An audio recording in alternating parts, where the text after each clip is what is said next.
Hello दोस्तों, कैसे हैं आप लोग। उम्मीद करते हैं सभी अच्छे होंगे। तो आज की क्लास आप सभी के लिए बहुत ही बेहतरीन होने वाला है। आज की क्लास में एक बहुत बड़ी अनाउंसमेंट करने वाला हूं। आप सभी को थंबनेल देखकर तो समझ आ चुका होगा, लेकिन ध्यान से सुनिएगा। आज से मैं आप सभी के लिए एक बहुत बड़ी प्रैक्टिस सीरीज जो है शुरू करने वाला हूं। और ये ऐसा सीरीज है जो कहीं भी आपको देखने के लिए नहीं मिलेगा, क्योंकि इसमें जो है आपको टास्क देना है, मुझे पूरा करना है। कैसे, मैं बता रहा हूं।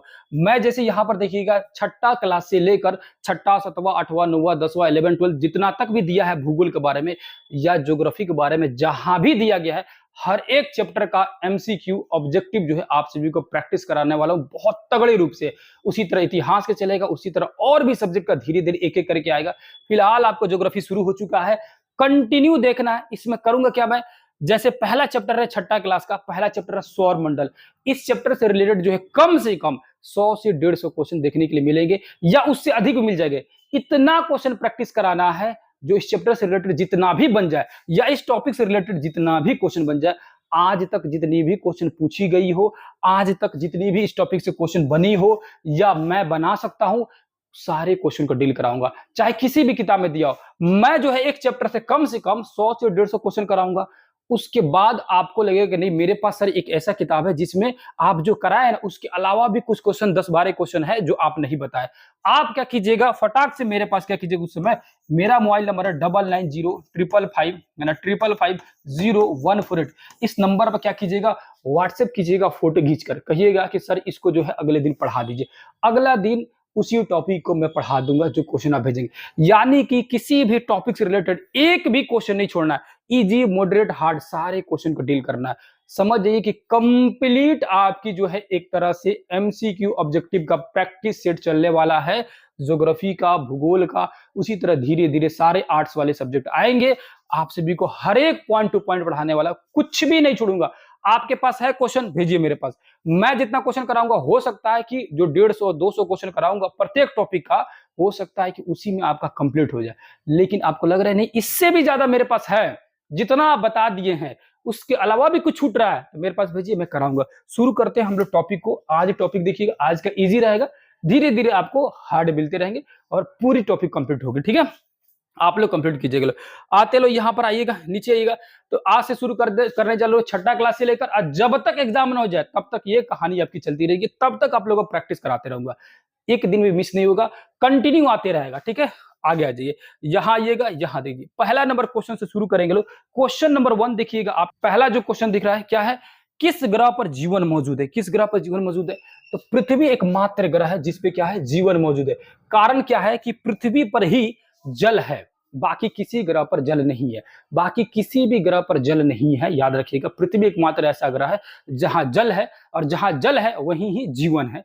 जल जहां रहता है ना, वहीं पर जीव पनपते हैं, वहीं पर ही जीवन पनपता है। ठीक है, तो किस ग्रह पर जीवन मौजूद है, तो याद रखिएगा पृथ्वी पर जो है जीवन मौजूद है। चंद्रमा तो इसका उपग्रह है जो कि इसी का परिक्रमा करते रहता है, किसका, पृथ्वी का। बृहस्पति जो है सबसे बड़ा ग्रह है, सबसे बड़ा ग्रह है, बहुत ही बड़ा है ना। इतना बड़ा है कि पृथ्वी से समझिए कि लगभग पृथ्वी के त्रिज्या का 11 गुना, 11 से ज्यादा ही है, 11 गुना त्रिज्या इसका बड़ा है।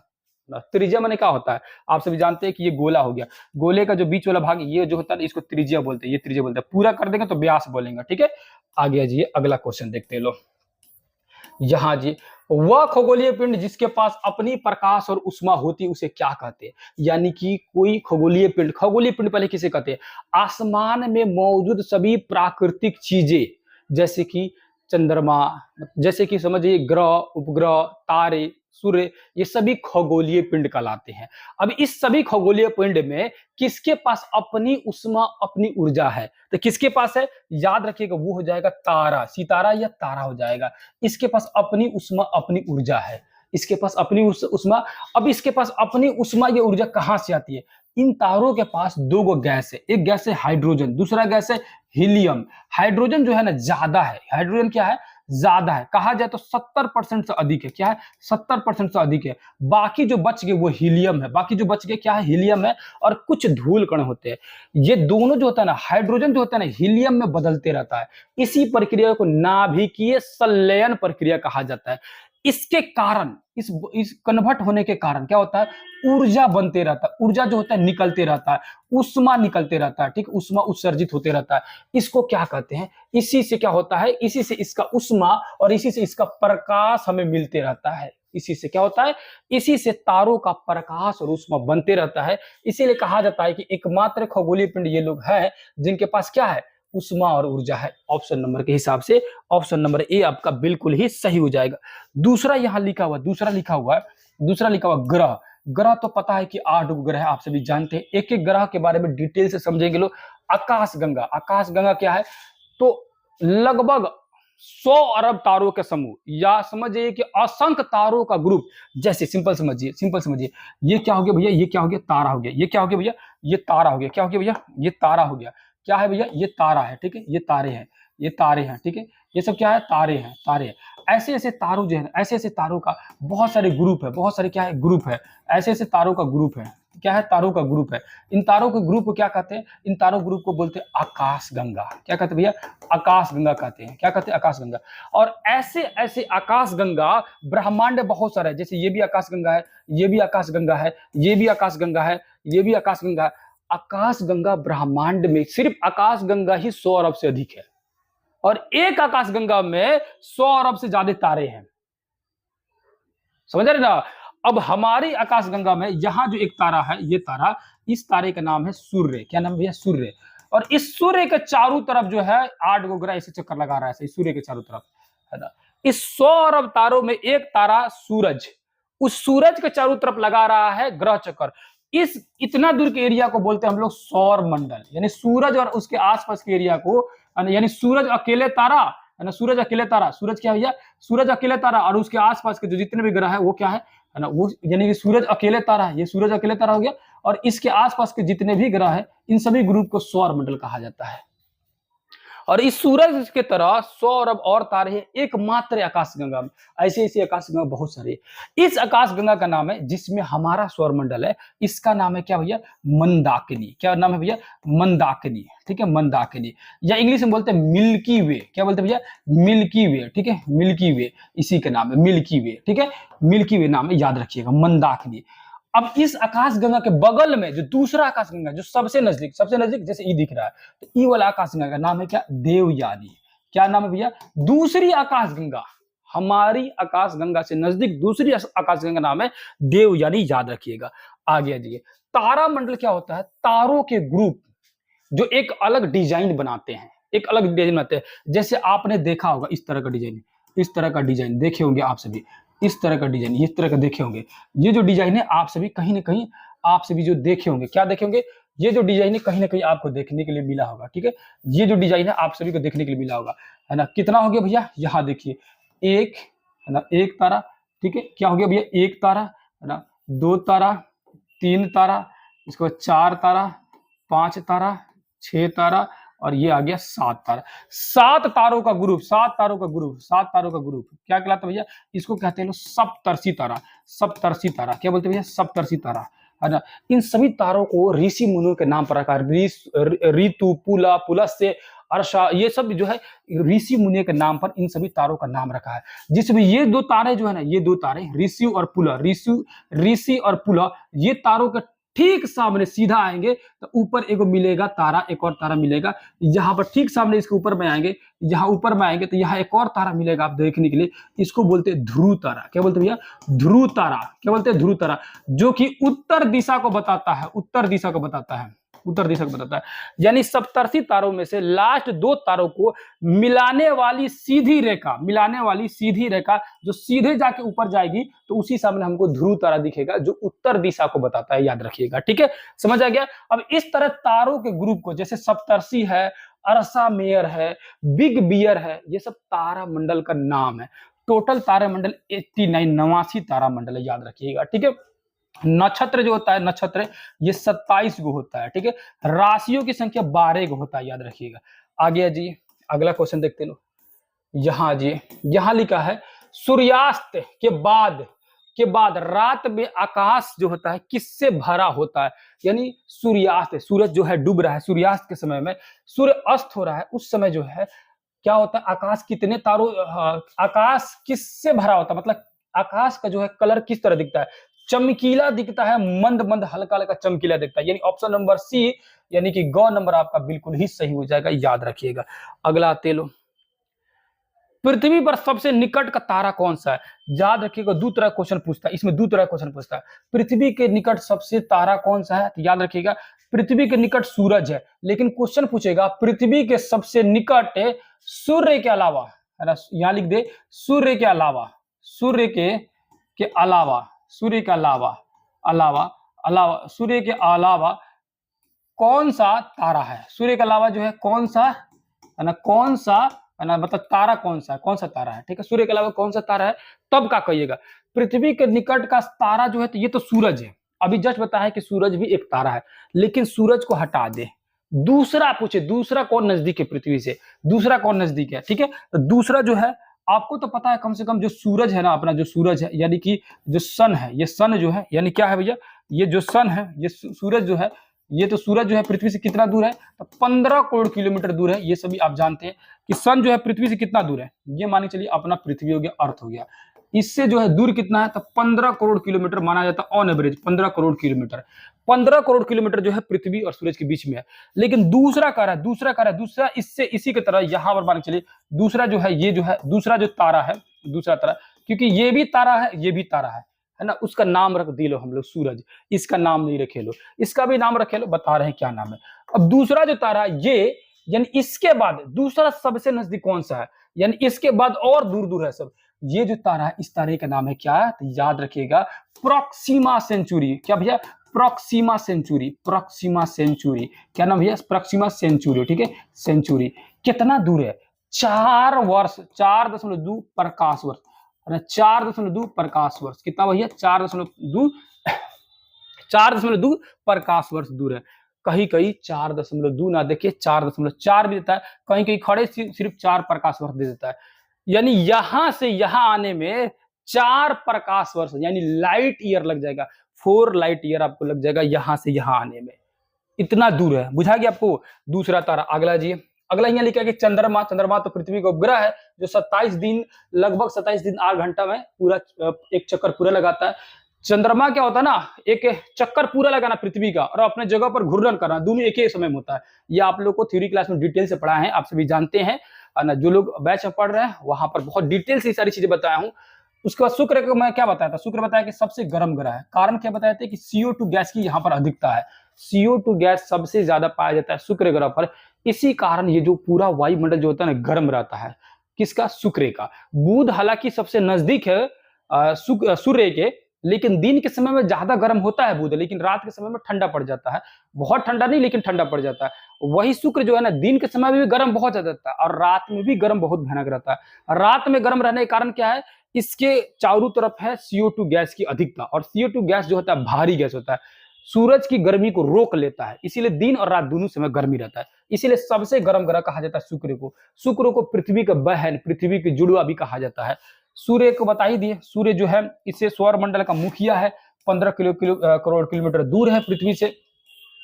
पृथ्वी को किससे का जुड़वा ग्रह माना जाता है, अभी बताएं, शुक्र का, है ना, शुक्र का बनाया माना जाता है। मंगल ग्रह जो है, मंगल ग्रह, इसको बोला जाता है लाल ग्रह, बोला जाता है लाल ग्रह बोला जाता है। शुक्र को भोर का तारा, शाम का तारा भी कहा जाता है। अच्छा, मंगल को लाल ग्रह क्यों कहा जाता है, यहाँ पर आयरन ऑक्साइड की अधिकता होने के कारण, आयरन ऑक्साइड जो होता है, आयरन ऑक्साइड की अधिकता होने के कारण, है ना, आयरन ऑक्साइड की अधिकता होने के कारण क्या होता है, ये लाल कलर का दिखता है मंगल ग्रह, ठीक है, याद रखिएगा।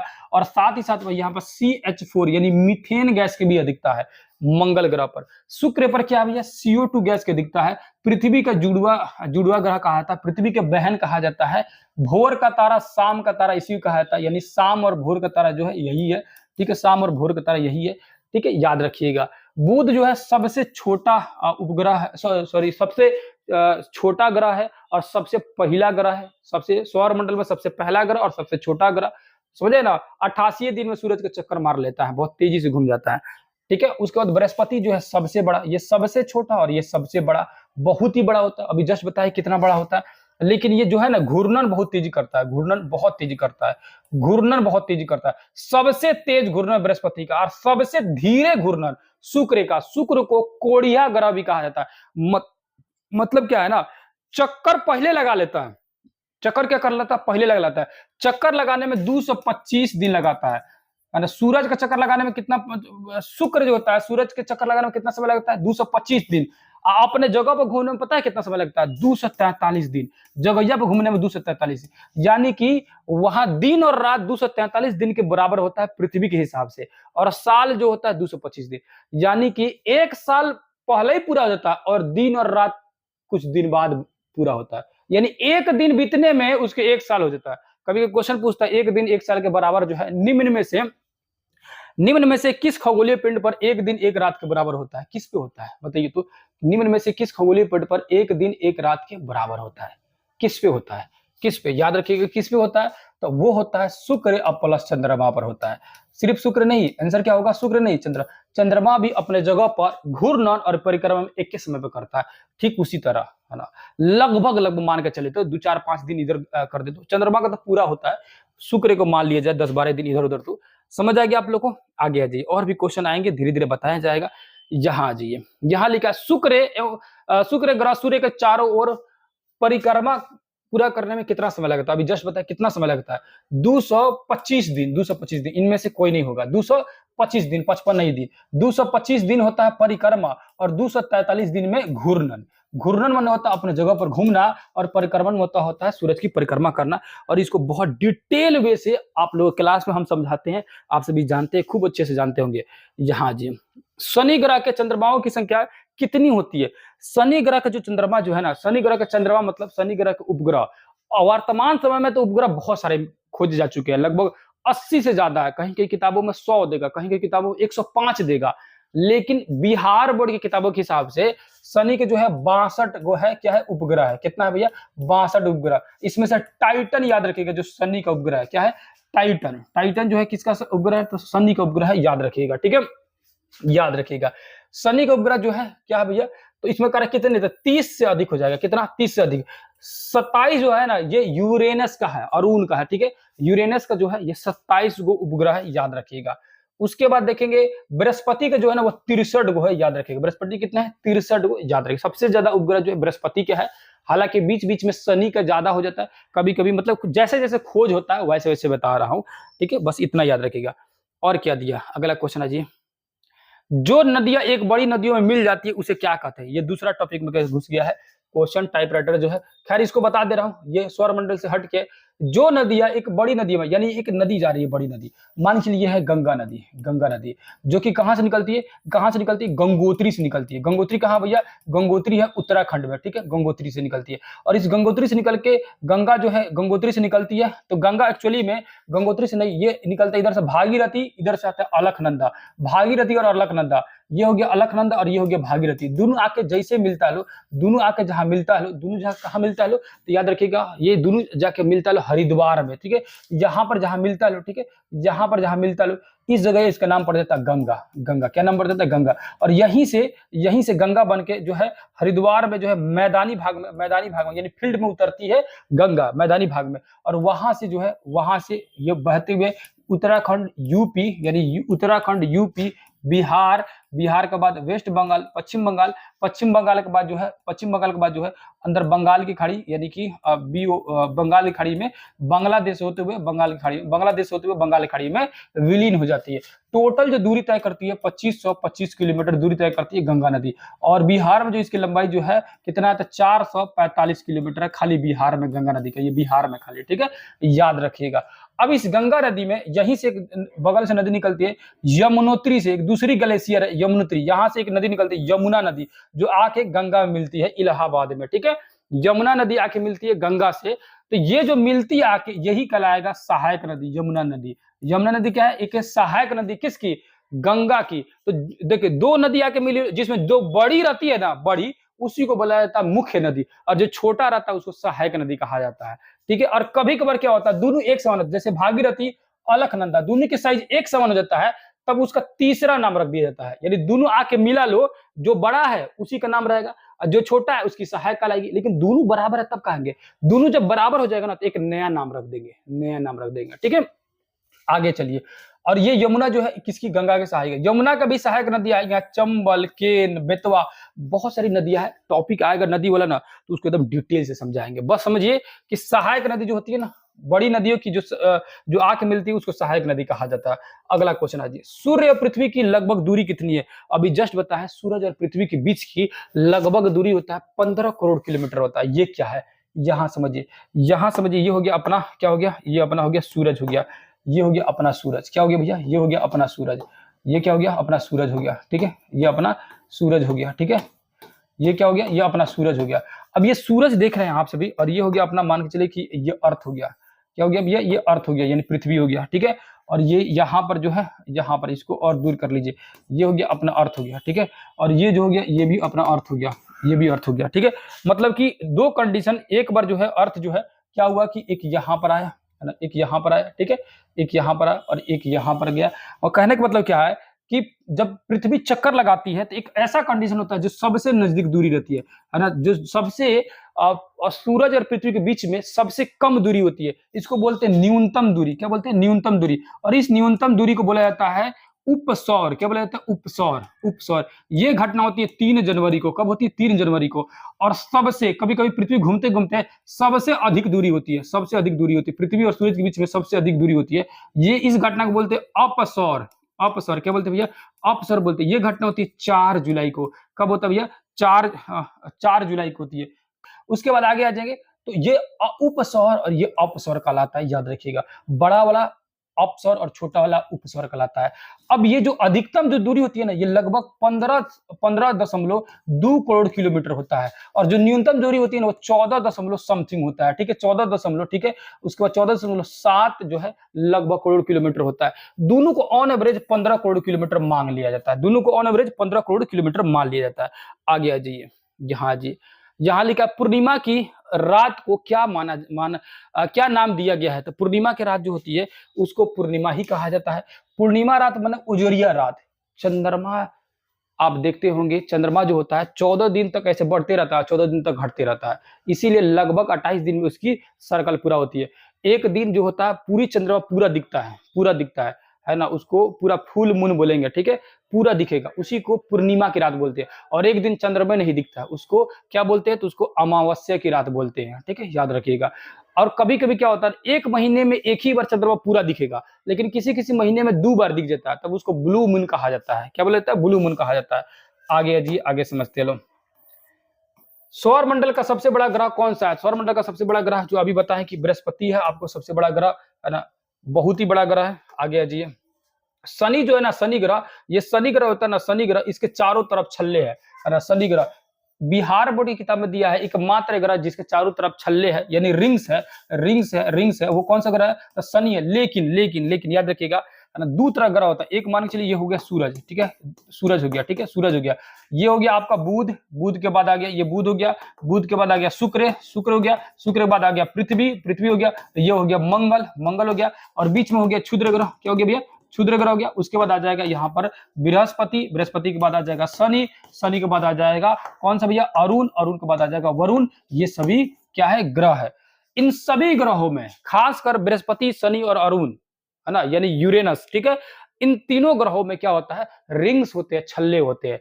यानी कि सिर्फ शनि पर ही नहीं, ये सब ग्रहों पर छल्ले होते हैं। इन सभी ग्रहों को बोला जाता है बाह्य ग्रह, और इन सभी ग्रहों को बोला जाता है आंतरिक ग्रह। क्या बोला जाता है, आंतरिक ग्रह कहा जाता है, ठीक है। आगे आ जाइए, आकाश में तारों के विभिन्न समूहों द्वारा बनाए गए विभिन्न पैटर्न को क्या कहते हैं? अभी बोले हैं अलग अलग डिजाइन बनाया गया, जैसे कि था सप्तर्षि तारा, सप्तर्षि 7 तारों का ग्रुप था, ठीक है, 7 तारों का ग्रुप था, 7 तारों का अभी ग्रुप था सप्तर्षि तारा। तो सब क्या कहला रहे थे, तारा मंडल करा रहे थे, ठीक है, यानी विभिन्न पैटर्न को क्या बोलते हैं, तारा मंडल बोलते हैं। आपको आकाश गंगा समझा दिए, ग्रह समझा दिए। अगला आइए, आकाशीय पिंड क्या है? अभी जस्ट बताएं, आकाशीय पिंड में क्या हो जाएगा, वो भी प्राकृतिक चीज है जो सभी आसमान में, सूरज है, चंद्रमा है, सभी है, इनमें से सभी सरकारी आंसर इनमें से डी हो जाएगा, ठीक है। अगला क्वेश्चन आइए, उत्तर दिशा को दर्शाने वाला तारा, शुरू में बताया है सप्तर्षि तारा का जो ग्रुप है, इसमें जो है, इसमें जो तारे होते हैं, ये दोनों अर्षा और जो तारे दुग होते हैं, ये ऋतु और पुला, और ये जो तारा होता है यहाँ पर दिखता है जो, ये क्या कहलाता है, ध्रुव तारा कहलाता है, जो उत्तर दिशा की ओर संकेत करता है, ठीक है, ध्रुव तारा। अगला जी, सूर्य क्या है? सूर्य अभी जस्ट बताया कि सूर्य क्या है? एक सूर्य क्या भैया? बटरफ्लाई, बताइए उड़ के आ गया। सूर्य क्या है? सूर्य क्या है? एक तारा है। सूर्य क्या है? एक तारा है। ठीक है, सूर्य क्या है? एक तारा है। अभी जस्ट बताया कि तारा है, सूरज भी एक तारा है। अगला जी, कृत्रिम पिंड कौन सा है? कृत्रिम पिंड कौन सा है? कृत्रिम पिंड कौन होते हैं? तो कृत्रिम पिंड मतलब होता है कि मैन मेड, मैन मेड यानी इंसान बनाया हुआ। तो मानव निर्मित उपग्रह यही हो जाएगा, मानव निर्मित उपग्रह। ठीक है, मानव निर्मित उपग्रह कौन सा हो जाएगा भैया? है ना, मानव निर्मित उपग्रह यही हो जाएगा। कौन सा हो जाएगा? मानव निर्मित उपग्रह हो जाएगा। कौन सा हो जाएगा? मानव निर्मित उपग्रह हो जाएगा। ठीक है, अगला जी, अगला जी, मानव निर्मित उपग्रह। अगला क्वेश्चन आते लो, है ना, हमारा सौरमंडल भाग है, किसका भाग है? हमारा सौरमंडल जो भाग है वो मिल्की वे का भाग है। किसका भैया? मिल्की वे मतलब मंदाकिनी का है।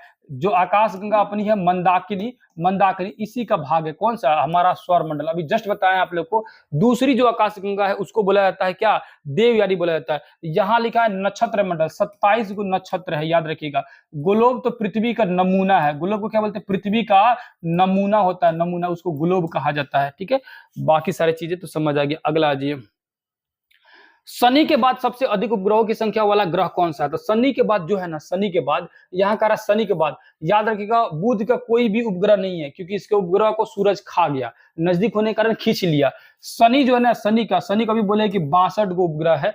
हालांकि नया हिसाब से अभी बताया है कि ज्यादा है, 100 से ज्यादा भी ऐसा माना गया है।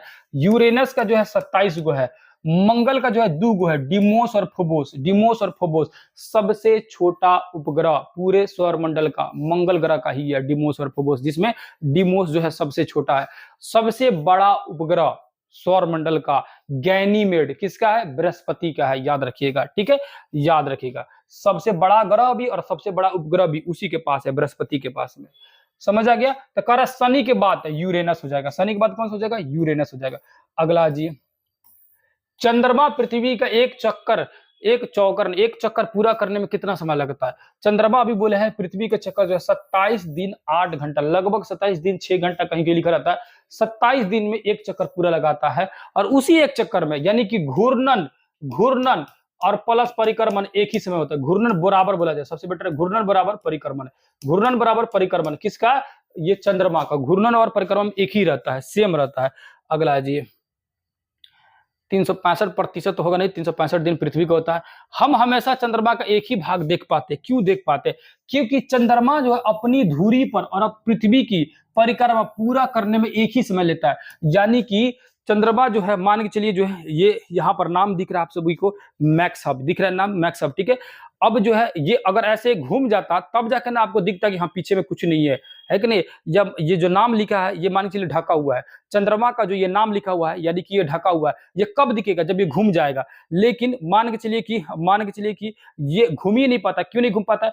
ऐसे घूमता है लेकिन होता क्या है, जैसे मान के लिए यहाँ है, अब हम यहाँ जा रहे हैं, यहाँ जा रहे हैं, यहाँ जा रहे हैं, तब यहाँ जाएंगे तो ये वाला भाग दिखेगा, और यहाँ जाएंगे तो यहाँ, लेकिन जाते से क्रम क्या होता है? ये घूमते जाता है, घूमते जाता है, तो हमेशा यही दिखेगा। फिर जाते समय क्या होता है? ये आगे बढ़ते रहता है और घूमते रहता है, आगे बढ़ते रहता है, घूमते रहता है, यानी पीछे वाला भाग कभी दिखेंगे नहीं। यानी इस तरह करते रहता है, इस तरह करते रहता है, इस तरह करते रहता है। ये पीछे वाला भाग कभी दिख भी नहीं करता, अपने जगह पर घूमते रहता है और इसका चक्कर भी लगा रहता है, एक ही टाइमिंग पे होता है। यही कारण है कि हमें हमेशा सामने वाला भाग दिखाई देता है, पीछे वाला भाग दिखाई नहीं देता है।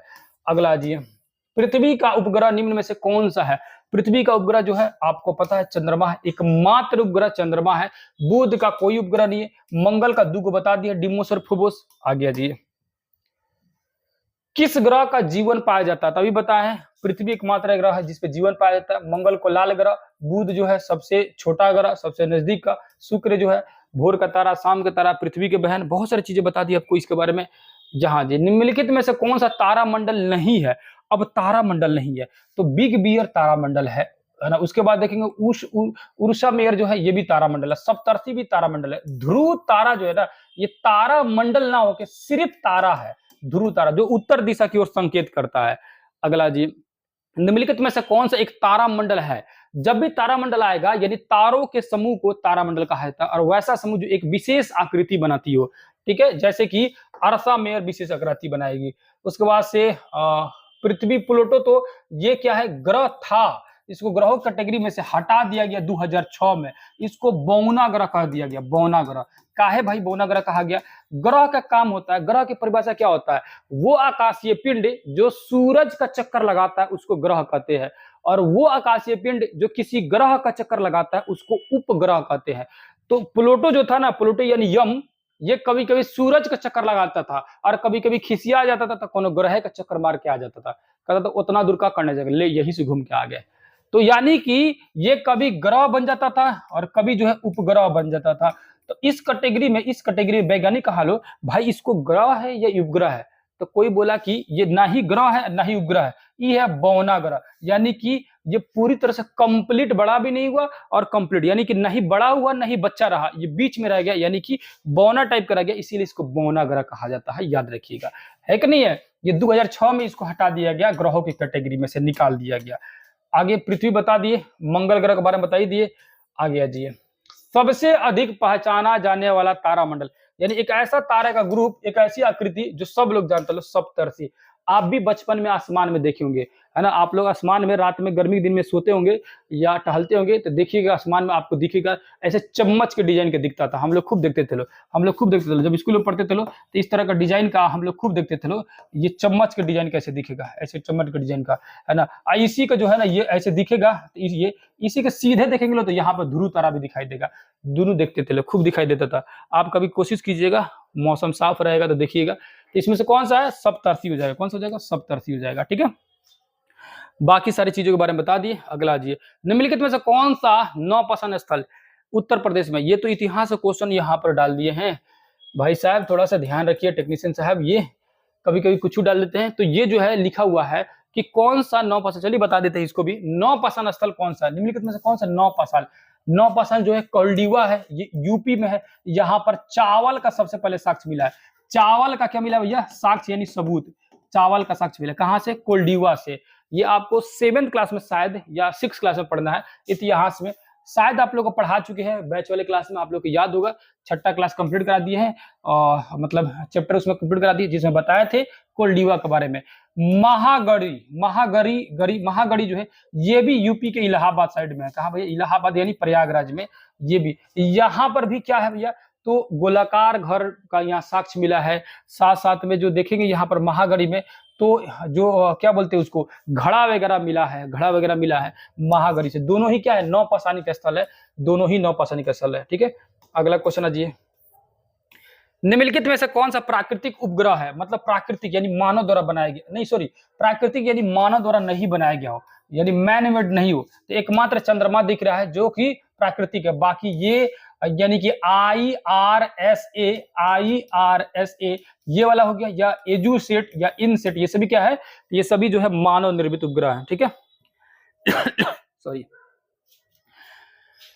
ये शब्द लिखा है प्लैनेट शब्द, जो कि प्लैनेटाई से आया है, जिसका अर्थ होता है भटकने वाला, यानी भटकते रहता है सूरज के चारों ओर, है ना? प्लैनेटाइन जो शब्द है ये किसका, ये कहां से आया है? ये ग्रीक शब्द है। क्या है? ग्रीक शब्द है। ठीक है, और ये प्लैनेट जो है किससे बना है? प्लैनेटाई से बना हुआ, इसका अर्थ होता है भटकने वाला। सिर्फ यही दे देगा आपको स्टेटमेंट में कि प्लैनेट जो है ये इसका अर्थ क्या होता है ना? अर्थ क्या होता है? तो भटकने वाला होता है। ठीक है, जो कि ग्रीक शब्द है। तो यहाँ आ गया, कंप्लीट हो गया। ठीक है, ये आपको दिख रहा होगा यहाँ पर चैनल का नाम। ठीक है, ये चैनल का नाम आप सभी को बता दे रहा है। ये सॉरी, चैनल का नाम बोल रहा हूँ, ऐप का नाम जो है, ऐप का नाम है। आप सभी जो है अगर वहां से एप्लीकेशन से पढ़ना चाहते होंगे, यहाँ आप लोग को, यहाँ जी आप लोग कंप्लीट हो गया टॉपिक। ये है एप्लीकेशन का नाम ASC एकेडमी। यहाँ पर जाइएगा आप सभी जो है, आपको अगर जो करना होगा, अगर जो है बैच में ज्वाइन करना होगा, जहाँ पर थ्योरी क्लास बहुत डिटेल से चल रहा है, तो अगर थ्योरी क्लास में ज्वाइन करना चाहते हैं तो यहाँ पर नाम देख लीजिएगा आप सभी। ठीक है, नाम देख लीजिएगा, ये नाम है ASC एकेडमी। यहाँ पर जाइएगा, प्ले स्टोर पर सर्च कीजिएगा, वहां जाके आप लोग इसको डाउनलोड कीजिएगा, डाउनलोड करके इंस्टॉल कीजिएगा। इंस्टॉल करने के बाद आप लोग रजिस्टर करके वहां से जो है जितने भी कोर्स है ले सकते हैं, है ना? जितने भी कोर्स है वहां से परचेज कर सकते हैं, बहुत कम फीस में, बहुत बेहतरीन तरीका से उसको डिटेल में मैं आपको समझा रहा हूँ। NCERT plus SCERT and SCERT पढ़ा रहा हूँ फिलहाल में। लास्ट में इसमें जो है आपको नोट्स मिलेगा बहुत बेहतरीन, जो कि बहुत जबरदस्त नोट्स बनवा रहा हूँ। और साथ साथ में इसमें जो है क्या है, स्पेशल बुक भी पढ़ाई होगा, जो कि लगेगा कि हाँ कि इस किताबों से ज्यादा आता है। ठीक है, तो थ्योरी पढ़ना होगा तो यहाँ से पढ़ सकते हैं, और MCQ का प्रैक्टिस जो है यहाँ से कर सकते हैं। दोनों आपको करना होगा तो कर सकते हैं, दोनों चीजें आप जहां से मर्जी जैसे दोनों करना होगा तो दोनों कीजिए साथ में, बहुत कम चार्ज में, है ना, बहुत कम चार्ज में, लगभग जो है बैच एक बार आप लोग एप्लीकेशन डाउनलोड कीजिएगा, जाकर देखिएगा 300-400 में ऐसे कोर्स मिल रहे हैं जो कि पूरी तरह से उसको डिटेल में समझाया जाएगा। तो आप इच्छा होगी तो वहां से ज्वाइन कर सकते हैं। और ये क्लास कैसा रहा, सबसे बात छोड़िए, इसको आप लोग करना होगा तो कीजिएगा, आपको इच्छा होगी तो जरूर कीजिएगा। क्लास कैसा रहा, क्या ये चीजें जो है कंटिन्यू रखा जाए एग्जाम तक, एक बार आप लोग जरूर बताइएगा, क्या ये चीजें जो है कंटिन्यू रखा जाए, ये प्रैक्टिस सीरीज जो है ये कंटिन्यू रखा जाए। यही अभी तो ये सौरमंडल कंप्लीट नहीं हुआ है, कल और क्वेश्चन आएंगे, 2 दिन 3 दिन तक ये टॉपिक चलते रहेगा। इतना क्वेश्चन आ जाएगा जितना क्वेश्चन जो है हर एग्जाम में पूछा गया हो, हर तरह का उसमें आप लोगों को रिवीजन करा दूंगा। आपको लगेगा भी कि कुछ क्वेश्चन छूट रहा है, आप लोग बेधड़क हमारे व्हाट्सएप नंबर पर फोटो खींचिएगा और वहां पर भेजिएगा कि सर ये वाला जो है ना मेरे पास इस प्रकाशन का किताब है, इसमें थोड़ा सा ये एक्स्ट्रा क्वेश्चन दिया गया था सौरमंडल से रिलेटेड, इसको भी समझा दीजिए, ना इसको भी बता दीजिए, उसको भी मैं बता दूंगा। इससे क्या होगा, सब कोई लगभग हजारों क्वेश्चन जान जाएंगे, वो सारे क्वेश्चन जान जाएंगे जो आज तक पूछा गया हो या आज तक पूछने की संभावना बन सकती हो आगे भी भविष्य में, कुछ भी क्वेश्चन नहीं छोड़ा। आप अगर सपोर्ट कीजिएगा तो यकीन मानिए मैं जो है इतिहास और भूगोल का इतना क्वेश्चन करा दूंगा, किसी भी क्वेश्चन को उठा कर लाइएगा, अलग अलग जगहों को क्वेश्चन उठा कर लाइएगा, मेरे पास व्हाट्सएप कीजिएगा, मैं उसको करा के आपको करा दूंगा। कहीं से आप लोगों को सामने बोल रहा हूं कि किसी का भी क्वेश्चन लाइएगा, मैं डिटेल से समझा दूंगा आप लोगों को, मिलने के लिए तो मुझे भी मिल जाएगा, लेकिन अगर आपको डाउट फंस रहा है मेरे पढ़ाने के बावजूद भी, तब आप क्वेश्चन लाइए, दीजिए, बताइए, उस क्वेश्चन को पूरा तरह से मैं डिटेल समझा दूंगा, एक एक पॉइंट को समझा दूंगा, हर क्वेश्चन डिटेल से समझा जाएगा, कुछ भी नहीं छोड़ा जाएगा। इस तरह इतिहास भूगोल पहली बार आपके यूट्यूब के इतिहास में ऐसा होगा जहां पर हर क्वेश्चन का प्रैक्टिस आप कर लेंगे। 4 महीने में एग्जाम होने वाला है, 4 महीने में ये 2 सब्जेक्ट जो है इतनी तगड़ा हो जाएगी, आगे धीरे धीरे और भी सब्जेक्ट हो जाएगी। इस 2 सब्जेक्ट में फिलहाल मैं बता रहा हूँ, जैसे मेरी कंडीशन रहा, हेल्थ रहा, क्योंकि इतना क्लास हो जा रहा है ना कि मैं खुद भी थोड़ा सा कंफ्यूज हो जा रहा हूँ, है ना, बहुत ज्यादा टफ हो जा रहा है मेरे लिए, ऑफलाइन ऑनलाइन सारी चीजें।